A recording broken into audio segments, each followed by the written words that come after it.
corações, alimento para o nosso espírito, Senhor. Abençoa, usa grandemente, te pedimos em nome de Jesus. Amém. Amém. Graças a Deus. Eu quero saudá-los com a paz do Senhor. Amém. Estou feliz por retornar à igreja esta noite. Estivemos aqui no domingo, fomos muitíssimos abençoados. Aleluia. E acertamos em estarmos hoje aqui para cultuarmos juntamente com vocês e sermos uma vez mais abençoados.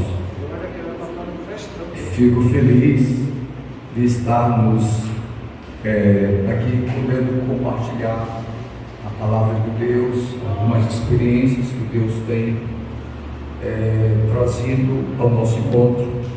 Feliz de estar com o casal, que são os pastores, os líderes, os gestores desta amada igreja e ministério, né? Que Deus continue abençoando a vida do pastor José Maria, da sua amiga esposa e da sua família, e todos os obreiros desta nobre causa, e também de todos os membros e congregados aqui. Já fomos edificados com o testemunho da nossa irmã, e eu creio que Deus vai continuar fazendo a obra no coração daqueles que acreditam, daqueles que creem que Ele é poderoso para fazer infinitamente mais do que nós pedimos ou pensamos. Então, tenha fé, creia neste Deus, veja o Deus que você serve é um Deus que vai muito além da nossa compreensão. Queridos, eu vou aproveitar o texto, que é o texto base deste culto da família, cujo tema é Minha Família Edificada por Deus. O texto já foi lido, Salmo 127, verso 1. Vamos ficar com a parte inicial, a parte primeira. Se o Senhor não edificar a casa, em vão trabalham os que a edificam.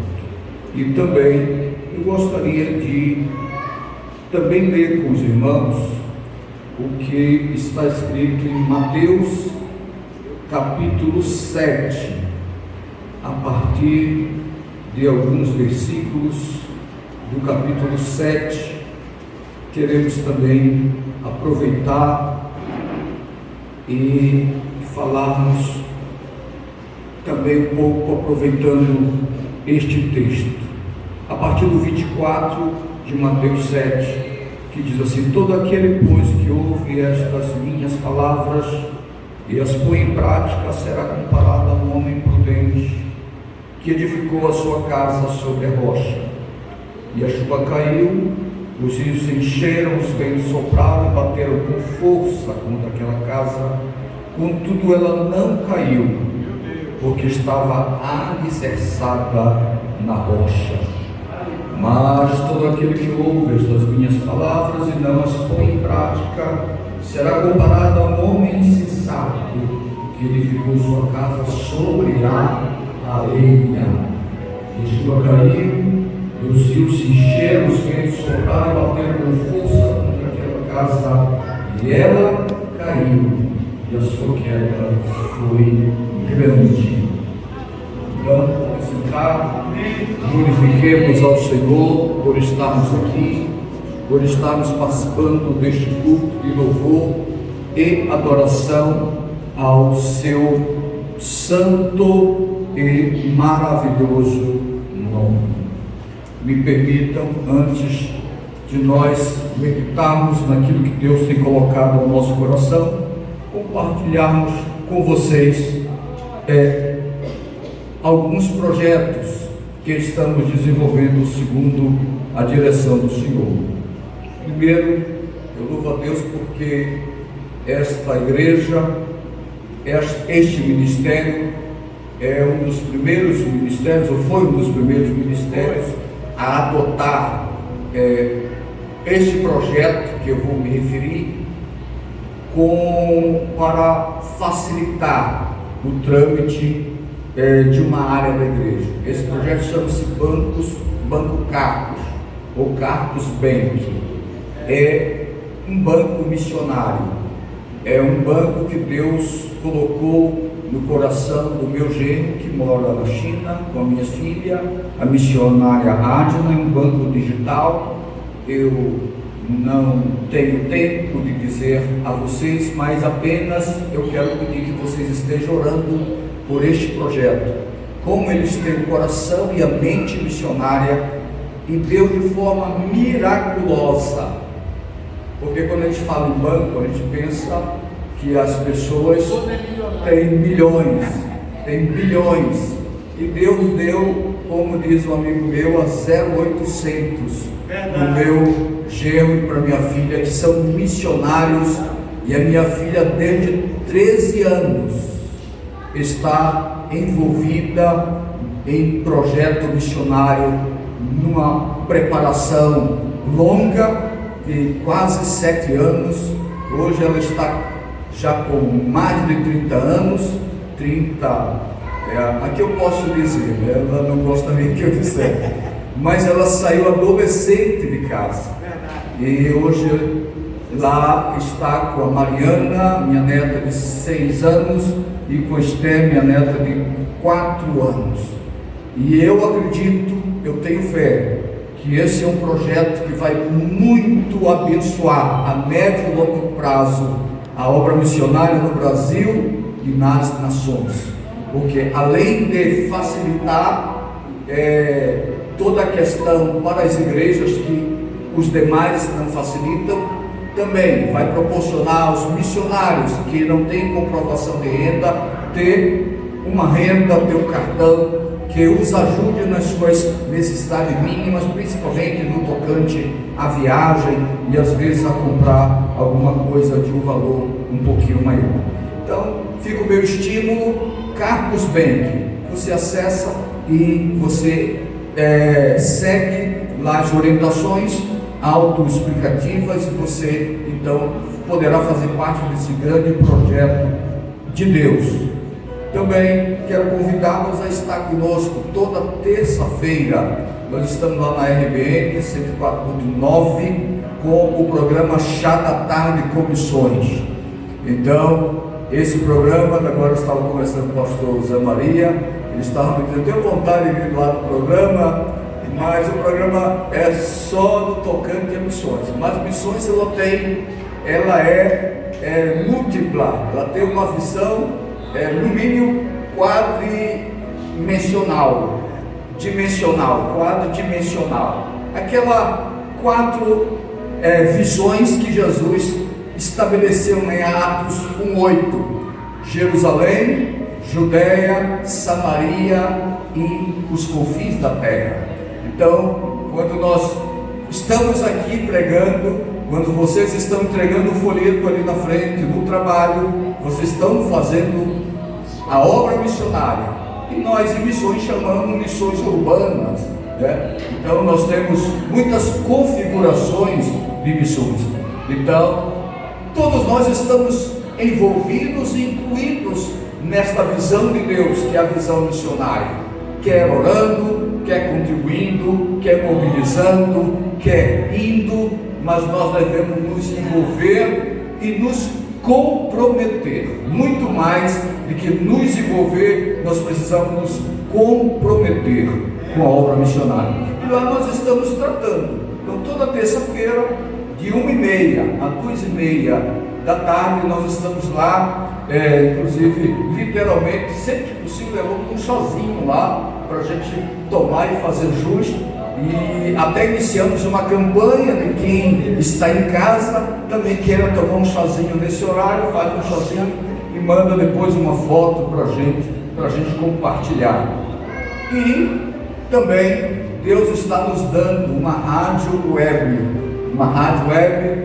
o missionário Sérgio Medeiros, doutor, ele é médico lá em Curitiba, do projeto Tunísia. Eu estive agora num processo de operatório lá em Curitiba, passei quase 45 dias, e havia de posse dele esta rádio web para uma outra finalidade, e nós acertamos, e era um sonho que eu tinha desde que começou isso, e Deus está trazendo para nós. E a ideia da rádio web é que nós tenhamos uma programação de 24 horas falando de missões e falando e trazendo notícia de todos os continentes, dos 5 continentes. O nosso sonho, o projeto que Deus colocou no nosso coração é que nós tenhamos uma programação com pessoas falando de missões da Ásia, da África, das Américas, da Oceania e da Europa.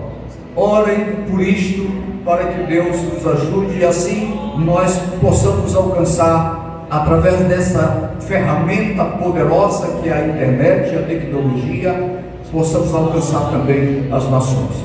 Amém? Então eram estas as considerações que eu queria trazer antes da nossa meditação desta noite.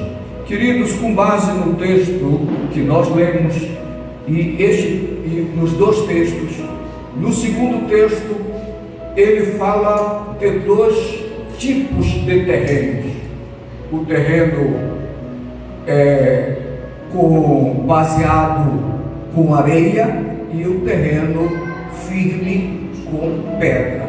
Todos nós sabemos que um terreno arenoso é um terreno volúvel, é um terreno sujeito às intempéries da vida do tempo, né?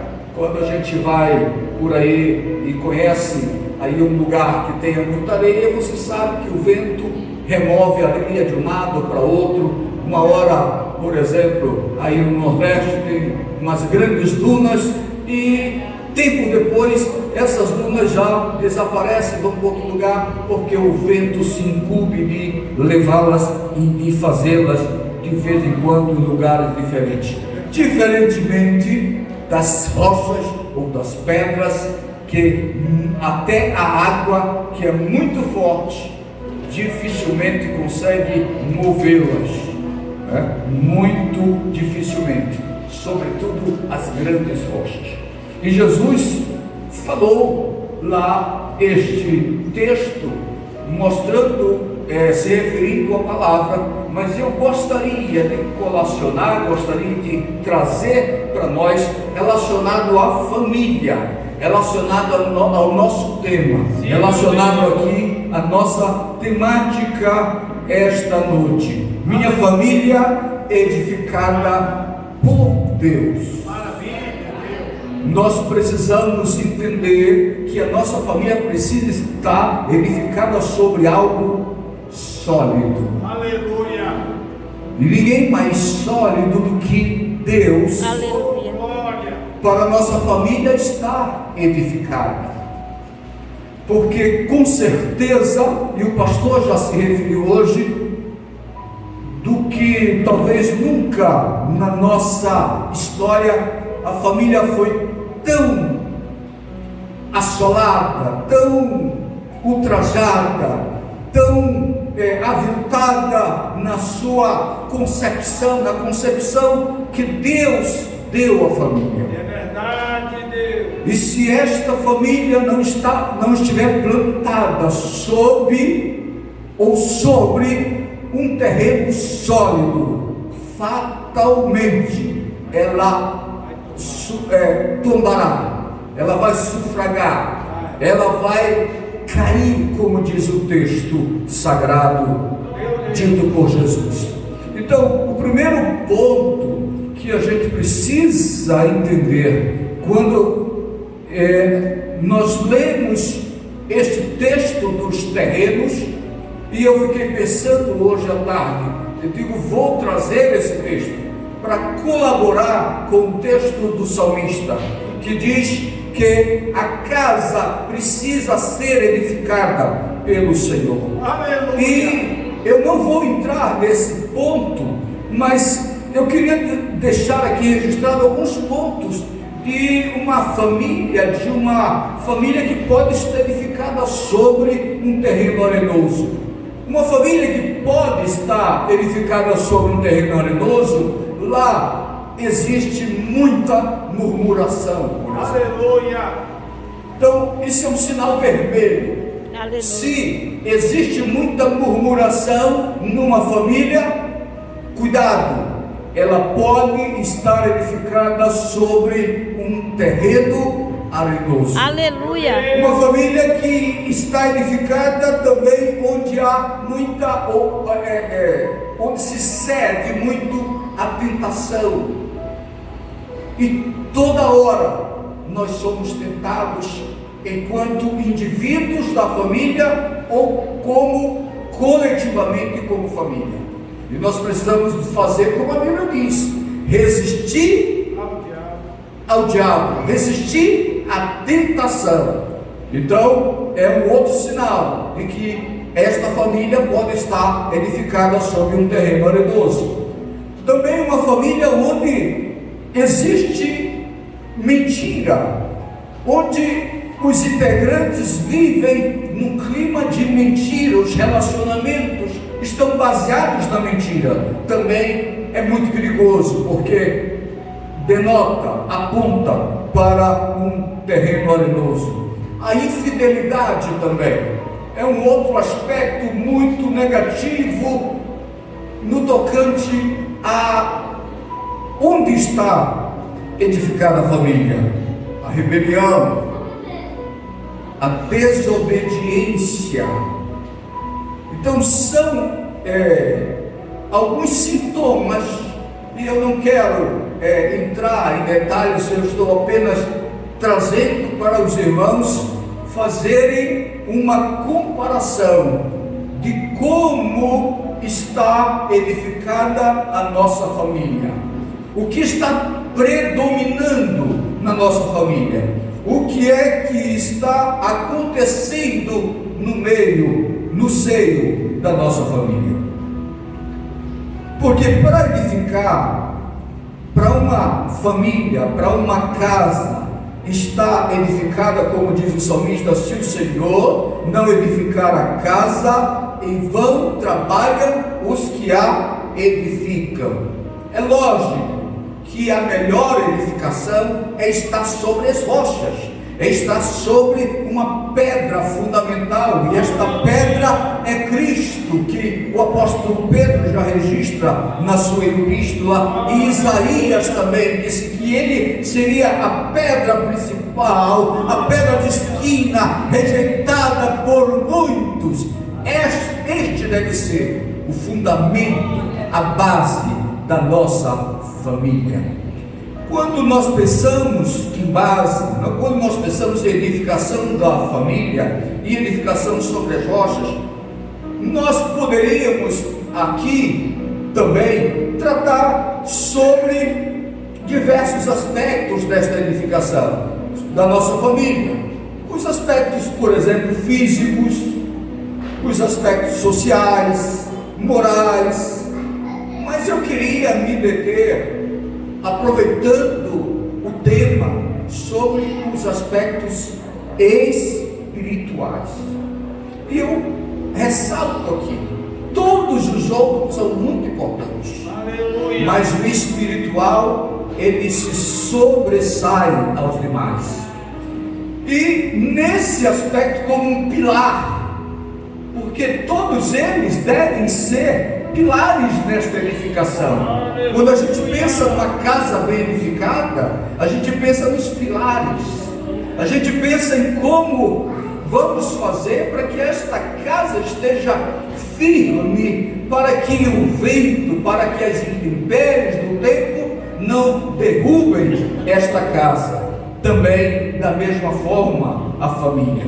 Então, nesta nossa experiência espiritual, nós precisamos, em primeiro lugar, como fundamento, como pilar, nós devemos priorizar na nossa família a nossa experiência com Deus. Aleluia. Em primeiro lugar. Se não me engano, no domingo passado o pastor até tocou sobre isso. e usou o texto de Mateus 6,33. Mas buscai em primeiro lugar o reino de Deus e a sua justiça, e as demais coisas nos serão acrescentadas. Então, nesse pilar espiritual, o primeiro grande pilar deve ser a nossa experiência, em primeiro lugar, com Deus. Mas, queridos, quando a gente pensa numa experiência com Deus, não é apenas vir à igreja, não é apenas ter a carteira de membro no seio da família, não é apenas termos ou pertencermos à religião evangélica ou protestante. Não, experiência com Deus. E essa experiência com Deus, ela precisa ser individual, inicialmente. Precisa ser um encontro pessoal com Deus. E esse começa a ser o grande desafio para que a nossa casa esteja edificada sobre a rocha. Porque quem tem uma experiência pessoal com Deus é diferente. Existem pessoas, muitas das vezes, nas nossas igrejas, nos nossos templos, que às vezes ouvem alguém dizer assim: Deus falou comigo, e a pessoa fica assim: como Deus falou com ele? Porque Deus só fala com ele? Porque Deus só fala com ela? Mas nós precisamos entender, como família, que nós precisamos individualmente termos um encontro pessoal com Deus. Maravilha! Isso implica em você estar tete a tete com Ele. Isso implica em você conhecê-lo. Isso implica em você saber quem é o seu Deus. Maravilha! Quando Deus se revela a Moisés, quando Moisés fica frente a frente com Deus, ele passa a ser um outro homem, ele passa a ser um outro líder, ele passa a ser uma outra pessoa, ele passa a ser um outro líder da família, outro líder da nação, porque ninguém que se encontra com Deus continua sendo a mesma pessoa. Aleluia! Uma pessoa que se encontra com Deus, o seu rosto brilha.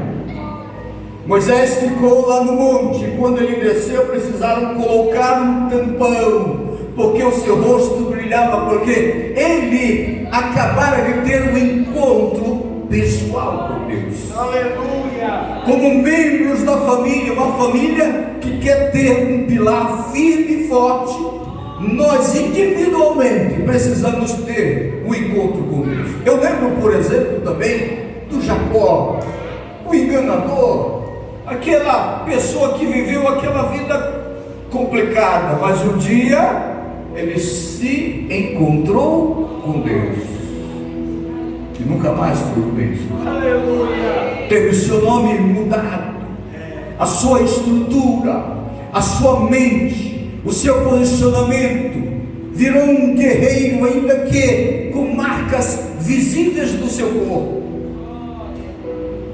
Então, nós somos convidados esta noite, como integrantes da família, a termos um encontro pessoal e verdadeiro com Deus. Você já teve esse encontro? Aleluia! Não é só dizer que aceitou Jesus, mas é você ouvir Deus falar ao seu ouvido de forma audível. Alguns anos atrás, e este foi muito marcante para mim, porque no momento de muita dor, muito sofrimento, minha esposa, nós tínhamos sofrido um acidente, e numa madrugada, ela estava ali gemendo de dor porque quase perderam o braço no acidente. Na madrugada, eu ouvi uma voz mansa e suave que falou a mim: ora pela Tunísia. E aí surgiu o projeto Tunísia, 1995.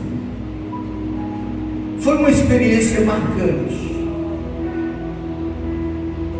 Esta voz, esta pessoa chamado Deus, quer se revelar para cada um dos integrantes da família.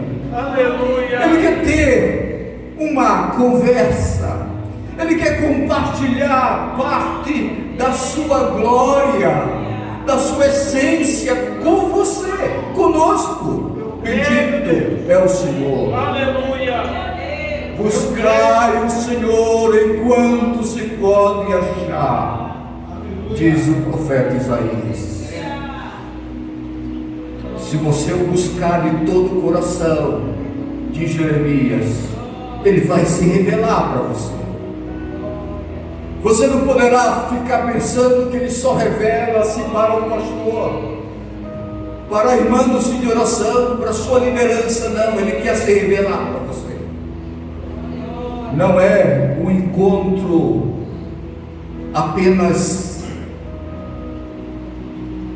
criado, talvez pela sua mente. Não, é um encontro de verdade, que marque a sua vida como integrante da família. Mas esse encontro, ele é inicialmente individual, mas ele também precisa ser coletivo. Nós precisamos promover nas nossas famílias momentos em que coletivamente Deus se manifeste, Deus se revele, Deus fale conosco como família. O nosso pastor agora falou do patriarca Noé. Ele teve o privilégio de salvar a sua família. Aleluia. De estar reunido com a sua família, de poder cultuar Deus coletivamente com a sua família. Então, nós precisamos nesta experiência transcendental, nessa experiência especial e maravilhosa, espiritual, como família, coletivamente, ter esse encontro com Deus. E me parece que esta prática hoje não tem sido muito levada a sério. Nós chamávamos antigamente os cultos domésticos, aqueles momentos em que toda a família estava reunida. Nós entendemos que os tempos são outros, entendemos que hoje a esposa trabalha, o filho trabalha, que os horários e a vida é muito corrida, mas independente de ser culto doméstico, é necessário que a família coletivamente tenha um momento em que Deus possa se revelar, em que a família possa ouvir Deus falar com a família. Amém? Vamos seguir. Então, a experiência ou o encontro com Deus, ele necessita ser, sim, individualizado, particularizado, mas ele precisa ser também coletivo, nas nossas reuniões familiares, nos nossos cultos, nas nossas orações, nos nossos jejuns. Nós precisamos então, como família, levantar este pilar, que é o pilar de estar junto a Deus, ou junto com Deus. Um outro pilar importante é a nossa experiência com a palavra. Como família, nós precisamos erguer esse pilar, a experiência com a palavra. Pastor, que palavra? A palavra de Deus, a inerrante palavra de Deus. a poderosa palavra de Deus, Aleluia. a palavra que não tem sombra de variação, Meu Deus. é a boca de Deus falando, são os desígnios de Deus, são os mistérios de Deus, é a glória de Deus expressa nos autores inspirados pelo Espírito Santo em épocas remotas e distintas, para revelar os segredos que estavam na eternidade guardados em Deus para nós. Maravilha. Aleluia. Aleluia. Aleluia! Aleluia. E não só os mistérios revelados do passado, mas o que está por vir, o nosso cotidiano, o nosso hoje, a nossa existência agora, o nosso modo de viver, a nossa forma de operar, nosso modo de viver, estão espraiados, estão estribados, estão na palavra de Deus. Nada supera este alicerce para que a família se mantenha em pé, como a palavra de Deus. Como é que nós estamos tratando? Santifica-os na verdade. A tua palavra é a verdade. Aleluia. Glória a Deus. Jesus falou: lâmpada para os meus pés é a tua palavra e luz para os meus caminhos, ou para os teus caminhos. É a palavra que é a bússola, é a palavra que é a direção para que as nossas famílias estejam perfeitamente edificadas. Nós precisamos ensiná-la, nós precisamos lê-la diariamente, de forma individual. Aleluia. Precisamos estimular também a leitura coletiva no meio da nossa família.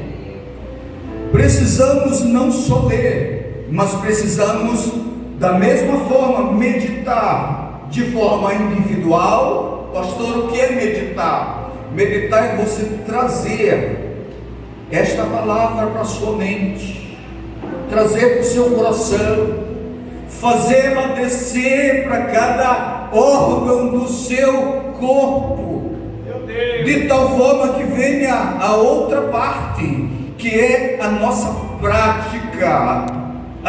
prática diária, tanto individual quanto coletiva. Oh, aleluia. Tanto eu como um integrante da família, ou como a família coletivamente. Oh, glória. A palavra, ela deve ditar a nossa prática diária, Verdade. no nosso relacionamento interfamiliar. Os membros da família devem estar nos seus atos diários, os mais simples aos mais complexos, baseados na palavra,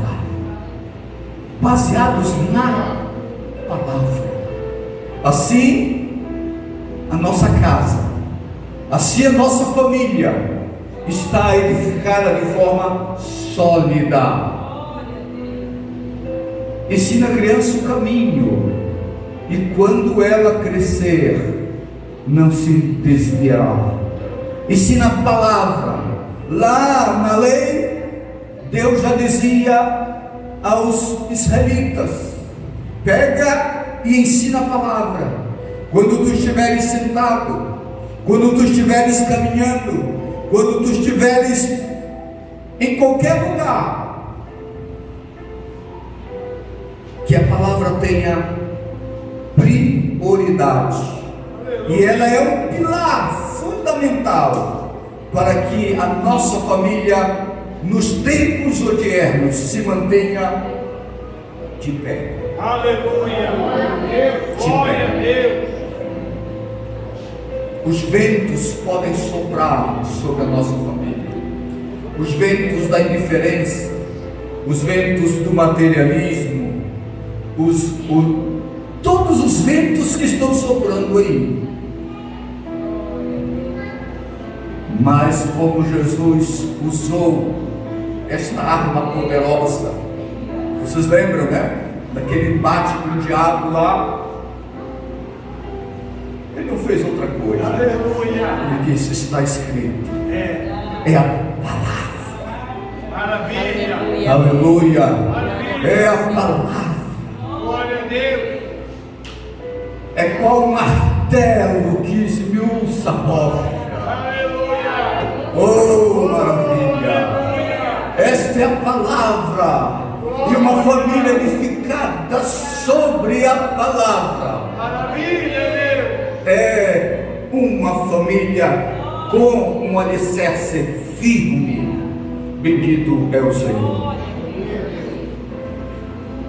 E nós temos então um outro pilar importante para que ocorra minha família edificada por Deus.